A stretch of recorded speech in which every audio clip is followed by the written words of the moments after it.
Pues comenzamos un día más nuestra cita con el Bufete Responde y lo hacemos como siempre con la ayuda de nuestro abogado colaborador Miguel Ángel Muñoz. Bienvenido, Miguel Ángel. Muchas gracias, Rocío. ¿Qué tal estás? Muy bien, aquí encantado de poder acompañaros otro programa más.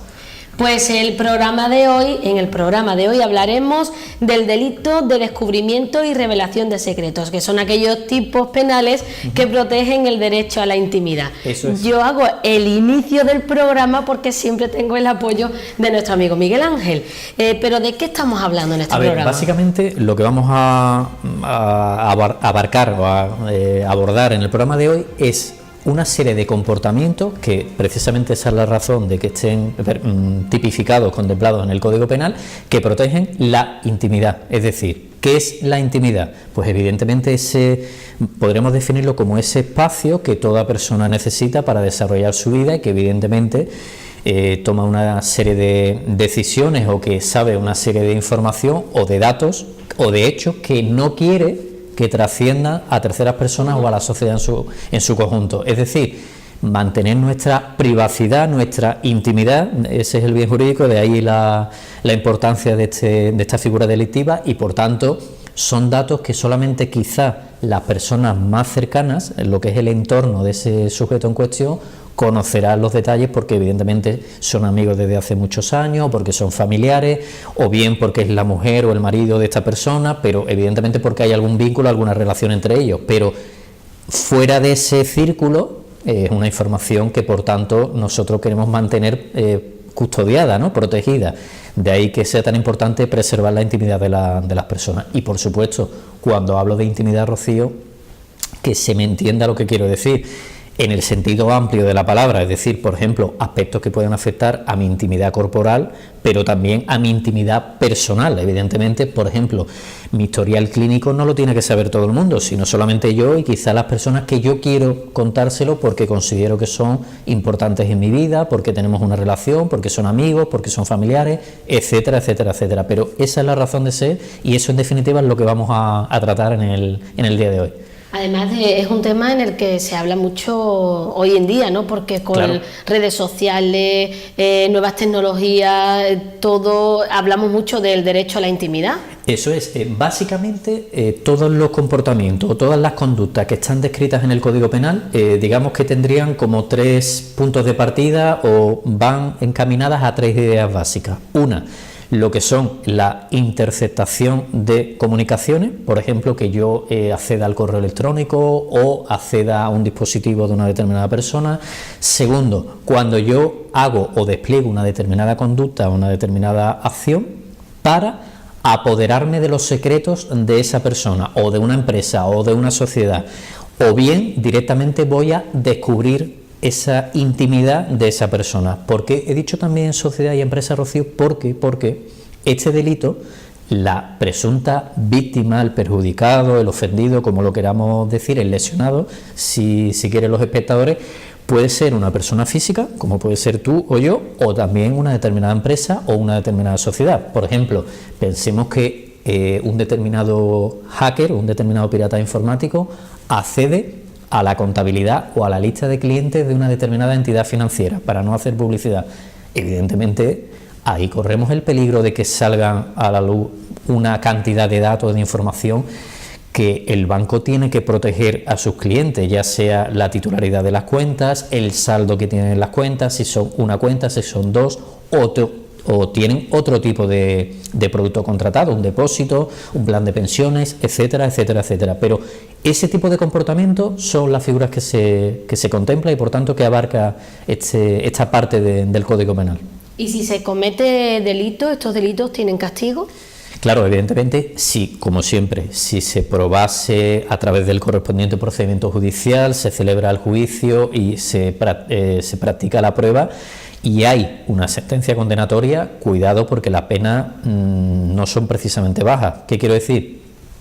El tipo básico, la pena de prisión es de 1 a 4 años y multa de 12 a 24 meses. Es decir, no estamos hablando de una pena que sea ínfima o de poca importancia. Segundo, al cometer y ser condenado por este hecho delictivo, tendremos antecedentes penales que el día de mañana tendremos que borrar para quedarnos limpios, vamos a llamarlo así, y que volvamos al punto de partida. Pero ¿qué ocurre? Que como en todos los delitos, hay determinados comportamientos o determinadas figuras que agravarán todavía aún más la pena. Por ejemplo, pensemos que quien comete precisamente este hecho delictivo es el encargado o el responsable, por ejemplo, de un fichero informático, telemático o de algún archivo que tenga, por tanto, acceso a una cantidad de datos y de información que evidentemente potencia el daño que haya podido causar este señor como consecuencia del hecho delictivo, o que sea directamente información que tenga que ver con un menor de edad. Por ejemplo, ahí evidentemente vamos a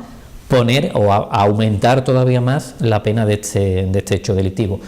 Y tú muy bien, Rocío, apuntabas el tema de las tecnologías. Cuidadito con diversas publicaciones, con el uso que hacemos de determinadas redes sociales. Todo el mundo sabe perfectamente a lo que me refiero.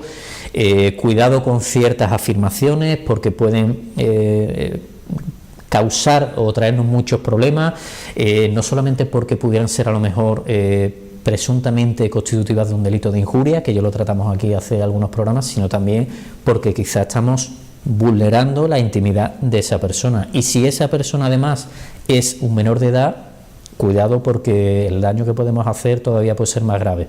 Por eso digo que es un tema mucho más usual de lo que los espectadores se pueden pensar. Ahora te voy a comentar algo que me llamó la atención. Sí. Cuando me estaba documentando para preparar el programa, leí ciertos documentos en los que hablaba de todo esto, ¿no? Y me llamó mucho la atención la frase «cabe el perdón en este tipo de delitos». Sí, a ver, hay que analizar cada figura delictiva, pero en este caso en concreto, si el perjudicado perdona al sujeto activo, en este caso se extinguiría la acción penal, es decir, ya no se le podría exigir responsabilidad penal. ¿Por qué? Vamos a explicarlo todo, ya que estamos. ¿Por qué pasa esto y qué excepciones hay al perdón? Me explico. ¿Por qué es necesario que exista un perdón para que no haya responsabilidad penal? Porque estamos hablando de lo que se llama técnicamente un delito semiprivado, es decir, que el Ministerio Fiscal no actúa de oficio por sí solo, sino que necesita previamente que haya una denuncia por parte de un ciudadano que explique que ha sufrido un determinado daño y por tanto se haya vulnerado la intimidad. ¿Qué ocurre? Que si este perjudicado manifiesta o digamos le otorga el perdón al sujeto activo, ya no habría responsabilidad penal, pero existe una serie de excepciones en los que evidentemente se continuaría el procedimiento penal. ¿Cuándo se da? Pues cuando en este caso el sujeto activo sea una autoridad o un funcionario público que fuera de los casos o de las funciones que expresamente la ley les confiere o que le permita actuar, ha cometido este hecho delictivo. Por ejemplo, cuando afecte a una multitud de personas o afecte al interés general, al interés público. En este caso, evidentemente, se podrá seguir la actuación. ¿Por qué? Porque aquí sí pueden actuar de oficio ya y evidentemente no es necesario la denuncia previa de ese perjudicado para poder tomar cartas en el asunto y, por tanto, depurar responsabilidades. ¿Y un acusado de estos delitos puede quedar exento de responsabilidad penal? Si existe el perdón o hay un procedimiento penal pero no se demuestra y por tanto se le absuelve, es decir, la sentencia es absolutoria y no se le condena por el delito, pues en principio ya no se le podría, pedir o exigir una determinada responsabilidad penal, siempre y cuando evidentemente parto de la base que se ha seguido un procedimiento judicial con todas las garantías, que se ha practicado la prueba en el acto del juicio, pero que a pesar de eso, o bien él no era el culpable o bien no se ha podido demostrar. Que quizá era el culpable, pero no se ha podido demostrar, que muchas veces es el gran caballo de batalla de nuestro oficio, ¿no? de los abogados, el poder, no que nuestro cliente no nos esté diciendo la verdad, sino el poder demostrarle al juez que lo que nosotros decimos es cierto y que tenemos las pruebas que llegan o que, digamos, le conducen al juez a llegar a esa conclusión y, por tanto, que se le pueda condenar a ese señor. Pudiera ser también, siempre y cuando se haya producido una sentencia absolutoria. Y ahora un caso extremo, pero que bueno, que también se nos puede dar en el día a día. Hablábamos de las nuevas tecnologías, móviles y demás. Si estamos en cualquier sitio y tenemos nuestro móvil y alguien viene y nos mira el WhatsApp, ¿nosotros podemos denunciarlo? En teoría sí. ¿Por qué? Porque esas conversaciones que tengamos en esta red social, en principio forma parte de nuestra intimidad. Por ejemplo, una conversación que tú y yo podamos tener, por ejemplo, una conversación que tú tengas con amigos tuyos, con tus familiares. Nadie tiene por qué acceder a esa información. Evidentemente, podríamos estar cometiendo este delito. Es más, Rocío, como ya me conocen, tanto tú como los espectadores, vamos a complicar un poco más el escenario. Algo muy habitual.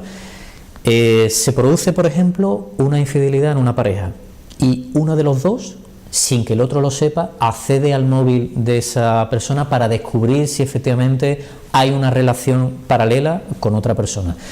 Ahí estaríamos cometiendo igualmente un delito de descubrimiento y revelación de secretos. ¿Por qué? Porque estamos accediendo a la intimidad o a una información reservada, secreta, como lo queramos decir, que a nosotros no nos corresponde, aunque seamos el marido, la mujer, sea nuestra pareja o como lo queramos decir. Y en ese sentido hay que tener mucho cuidado. Ahora bien, otra cosa distinta es que nosotros, con el permiso de él, podamos acceder o que los dos accedamos uno indistintamente al móvil del otro. Eso es otro caso totalmente diferente. Pero en el caso que tú me apuntabas, Rocío, y al que yo estaba haciendo referencia también, en ese caso podríamos estar cometiendo un hecho delictivo. Otra cosa es que lleguemos a descubrir lo que nosotros queríamos descubrir, si efectivamente había una aventura, o había una relación o no paralela a este matrimonio, a esta pareja, pero eso no implica que podamos tener responsabilidad penal. Y ojo, porque las penas, como he apuntado anteriormente, no son precisamente bajas, y cuidado a ver si por descubrir la verdad vamos a tener dos problemas, uno sentimental y otro legal. Cuidado con esto, que puede parecer una tontería, pero en absoluto lo es. Miguel Ángel, ¿yo puedo subir una foto tuya a una red social sin tu permiso? No. A ver, si yo te la autorizo no habría ningún problema, pero si tú subes una foto sin mi autorización, o es más, otro ejemplo muy bueno, por ejemplo, tú y yo vamos a una determinada comida, nos hacemos una foto para tenerla de recuerdo, pero no hemos caído en que detrás nuestra sale una tercera persona que no tiene nada que ver con nosotros y publicamos, por ejemplo, tú publicas en una determinada red social esa fotografía. Claro, yo en principio no tengo ningún problema porque tú me lo comentaste y lo vas a publicar, pero ¿qué ocurre con ese señor que descubre que ha aparecido en una fotografía en la que salimos tú y yo? ¿Podría pedirnos que la quitemos? Por supuesto que sí. ¿Por qué? Porque nadie le ha dado, ninguno de nosotros hemos contado con su permiso para subir esta foto. ¿Qué es lo que yo recomendaría? Si nos pasa esto, bueno, pues evidentemente si conocemos a esa persona o podemos saber quién es quien ha subido esa determinada fotografía o esa grabación, puede ser un vídeo también, no solo una fotografía, contactar con esa persona y pedirle que por favor pues lo elimine de esa publicación para que no tengamos ningún tipo de problema. Pero si no contamos con el permiso o la autorización de esa persona que participa o que sale también en la fotografía, evidentemente no podemos subirlo. Por eso digo que mucho cuidado, y especialmente, Rocío, con la gente más joven, con los adolescentes que muchas veces utilizan las redes sociales casi como un juego, pero nos puede traer muchos problemas, no solamente porque determinadas personas con malas intenciones puedan intentar contactar con ellos, ya sea para concertar una cita, para hacer verdaderas barbaridades, y ya me entienden todos los espectadores por dónde voy, sino que además tenemos que tener mucho cuidado también con ciertas grabaciones, ciertas fotografías que subimos y podemos hacerle mucho daño a otra persona. Por ejemplo, pensemos que esa persona es un personaje público. Cuidado con eso también. O no tiene por qué ser público, un empresario conocido. Cuidado, porque a lo mejor le estamos dañando la imagen del negocio de este señor, y él, al igual que nosotros, tenemos que levantarnos todos los días para trabajar y ganarnos el pan, nunca mejor dicho. Entonces cuidado con eso, porque quizás no somos conscientes, pero eso no implica que estemos causándole un daño muy importante a ese sujeto en particular.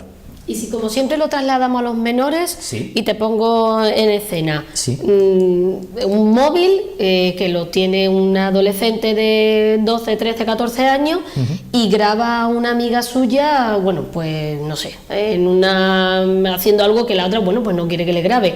¿Las penas serían las mismas o solo por ser menores se le perdona todo? No, las penas son más altas. Claro, ¿qué ocurre? Si se demuestra que el sujeto, en este caso el menor, es el sujeto activo, se le tendría que aplicar la ley de la famosísima ley de responsabilidad penal del menor, que se aplica a aquellos menores que están en una franja entre los 14 y los 18 años. ¿Qué ocurre? Existen también un tramo para los que están entre los 18 y los 21 años, aunque ya son mayores de edad, pero también se les aplicaría. ¿Qué ocurre?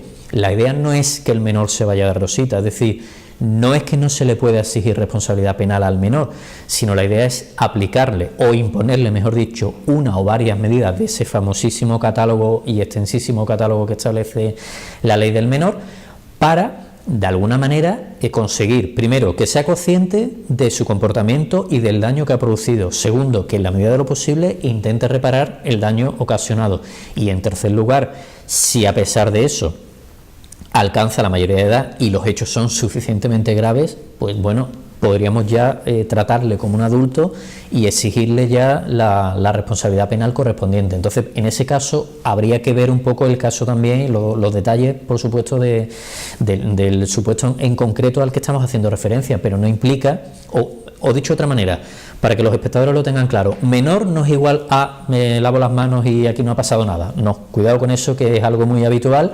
Y en este caso, además, si el contenido de esa grabación o de ese ejemplo que tú me ponías, Rocío, digamos que es un poco comprometido, cuidado con eso, porque le podemos hacer mucho daño a esa menor que sale en ese vídeo, y también al otro menor, por ejemplo, porque estuviese a lo mejor dándole un beso a otro chico. Cuidado, ya ahí habría que ver un poco también el contenido, analizar el contenido de la grabación, pero tenemos que tener mucho cuidado con ese tipo de comportamiento.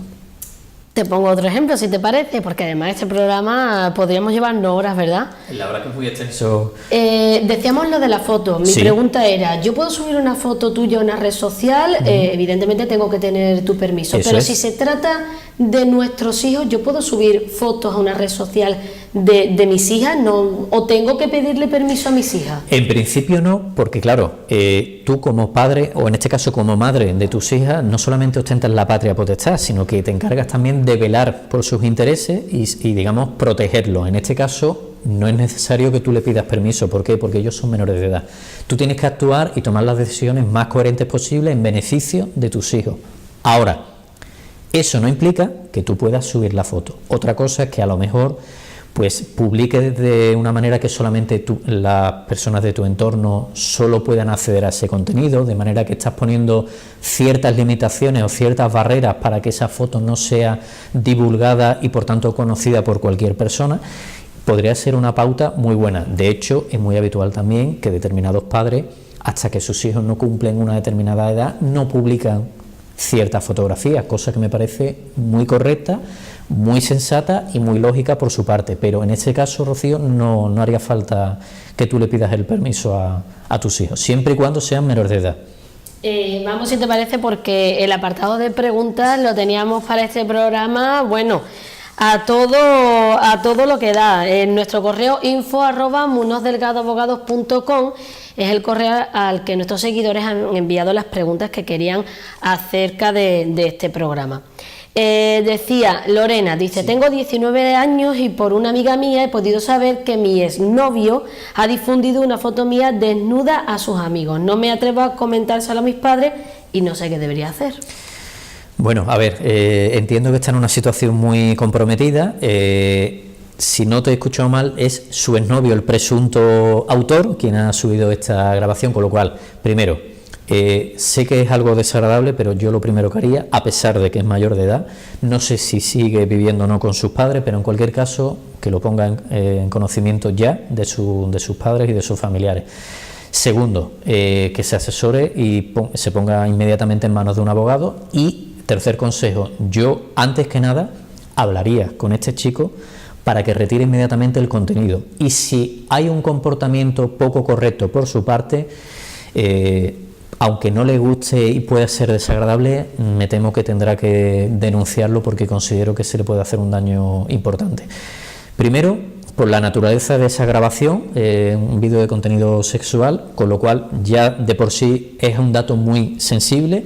Segundo, tan solo tiene 19 años, tiene toda su vida por delante y evidentemente tiene derecho a ser feliz como cualquier persona, como tú, como yo, cualquier espectador que nos esté viendo. Con lo cual, que tome cartas en el asunto y que no se sienta avergonzada porque ella precisamente no ha hecho nada. Es a priori, todo apunta a que es su exnovio el que ha subido este vídeo, que nunca debería, no sé si por venganza, por fastidiar, como lo quieren decir los espectadores. Supongo que por ahí irán los tiros, pero en cualquier caso que tome cartas en el asunto y si hace falta que lo denuncie. Miguel Ángel, me llama mucho la atención cuando me dices que retire la foto, retire el vídeo, pero bueno, ya el daño está hecho, ¿no? Claro, pero es una medida cautelar o un primer paso para evitar que se siga difundiendo, porque claro, con la facilidad que las nuevas tecnologías nos permiten, ese vídeo en cuestión de días lo puede ver ya media España, con lo cual si podemos ya de alguna manera limitarlo, mucho mejor. Y normalmente este tipo de procedimiento termina en que presentamos una denuncia. Esa denuncia la va a llevar la unidad de delitos telemáticos bien de la Policía Nacional, bien de la Guardia Civil, que son los encargados de ir rastreando esos dispositivos, esos terminales, o bien si fuese un ordenador, por ejemplo, para ir intentando detectar la huella hasta llegar al aparato, el dispositivo a través del cual se ha divulgado y por tanto poder identificar al presunto autor de este hecho delictivo. Esa figura o este comportamiento, aunque los espectadores no lo piensen o no lo crean, desgraciadamente es muy habitual. Por eso decía yo antes que los jóvenes muchas veces, ya sean adultos o sobre todo los menores de edad, los adolescentes, usan muchas veces los móviles y publican determinados contenidos en los que prácticamente podemos conocer la vida de estos chicos, de estos adolescentes, sin saber nada de ellos, simplemente viendo o accediendo a determinados perfiles o redes sociales. Segundo, si no hay que subir fotos sin el permiso de nadie, mucho menos un vídeo de este tipo de contenido. Y tercero, ojo, cuidado, porque muchas veces queremos gastarle una broma, muchas veces por venganza, pero es que nos puede suponer un auténtico quebradero de cabeza. Y en concreto, el ejemplo que tú ponías, Rocío, se llama técnicamente el sexting, es decir, es un vídeo en el que hay un contenido sexual, en el que se compromete de alguna manera la imagen y por tanto también la intimidad de esta persona, en este caso de Lorena, que además es una chica muy joven, con 19 años, tiene toda la vida por delante. Carlos nos decía, dice: soy empresario y acabo de descubrir que han intentado hackear la cuenta de correo electrónico de mi negocio. Estoy muy preocupado por la información que hayan podido ver, las cuentas de la empresa, etcétera. ¿Serviría de algo si lo denuncio? Hombre, evidentemente yo no puedo nunca asegurarle el resultado de si esa denuncia va a llegar a buen puerto o no va a llegar a buen puerto, pero considero, a priori, sin conocer los más detalles del caso, que es lo suficientemente grave como para denunciarlo. Otra cosa es que la investigación que lleve la policía o la Guardia Civil pueda dar su fruto y podamos de alguna manera identificar al autor o a los autores, si es que son varios. Pero en cualquier caso, yo creo que debería denunciarlo inmediatamente y tomar cartas en el asunto. Que recabe todas las pruebas que considere oportunas o que tenga a su disposición. Pues decirle a nuestros seguidores que todas las demás preguntas que han llegado, nuestro abogado le dará respuesta, pero a modo privado. Pero sí es verdad que ¿dónde te pueden encontrar? Bueno, pues pueden contactar con nosotros a través del correo electrónico que aparece a lo largo de nuestro espacio, info@muñozdelgadoabogados.com, si lo prefieren, vía telefónica en el 678 21 53 62, o si quieren personalmente en nuestro despacho en la calle Vázquez López, número 10, entre planta C, en pleno centro de Huelva. Y también, como ya conocen los espectadores, a través del formulario de contacto de nuestra página web, www.muñozdelgadoabogados.com, como ellos consideren más oportuno o de la manera que más les guste. Muy bien. La semana que viene, el tema a tratar: hipotecas multidivisas, que puede sonar, pero que es algo muy actual, ¿no? Sí, a ver, es otro problema que estamos viendo en nuestro día a día, en los juzgados y tribunales. Pasó con la cláusula suelo, pasó con las participaciones preferentes, estamos con muchos clientes, muchos problemas que tiene el famoso problema de los gastos de constitución de hipoteca. Pues ahora vamos a abordar otro tipo de hipotecas concretos, que son las multidivisas. No voy a desvelar nada más, lo dejo ahí el misterio en el aire hasta el siguiente programa, pero estoy seguro que desgraciadamente algún espectador habrá firmado este tipo de hipotecas sin saber los riesgos que corre, y cuidado porque podemos estar ante una cuota alta con todo lo que ello supone, y el perjuicio es grande para nuestro bolsillo y para nuestra persona también. Pues hipotecas multidivisa, ya lo saben. Cualquier pregunta a info@munosdelgadoabogados.com. Nos vemos la semana que viene. Aquí estaremos, Rocío. Muchas gracias. A vosotros, un placer. Y a ustedes muchísimas gracias por su atención. Nos vemos en otra cita aquí en el Bufete Responde.